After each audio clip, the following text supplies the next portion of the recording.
രാത്രി 10 മണിക്ക് MT വാസുദേവൻ നായർ ഈ ലോകത്തോട് വിട പറഞ്ഞിരിക്കുന്നു. കഥാവശേഷനായിരിക്കുന്നു MT.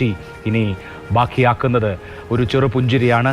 MT വാസുദേവൻ നായർ അന്തരിച്ചിരിക്കുന്നു. മലയാളം കണ്ട ഏറ്റവും മികച്ച എഴുത്തുകാരന്മാരിൽ ഒരാൾ, മലയാളം കണ്ട ഏറ്റവും മഹാനായ കഥാകൃത്ത്, മലയാളം കണ്ട ഏറ്റവും മഹാനായ നോവലിസ്റ്റ്, തിരക്കഥാകൃത്ത്. അങ്ങനെ MT വാസുദേവൻ നായർ കൈവയ്ക്കാത്ത മേഖലകളില്ല.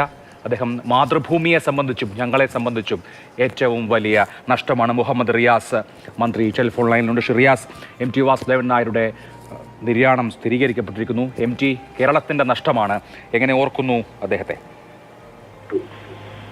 എല്ലാ നിലയിലും ലോക സാഹിത്യത്തിന് തന്നെ നഷ്ടമാണ് ശ്രീ MT വാസുദേവൻ നായരുടെ വിയോഗം.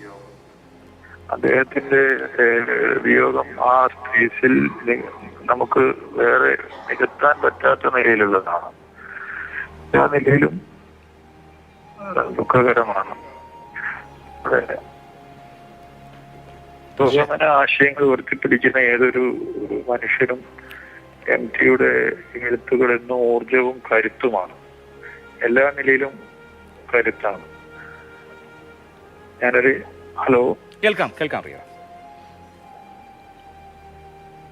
പറഞ്ഞോളൂ മിനിസ്റ്റർ.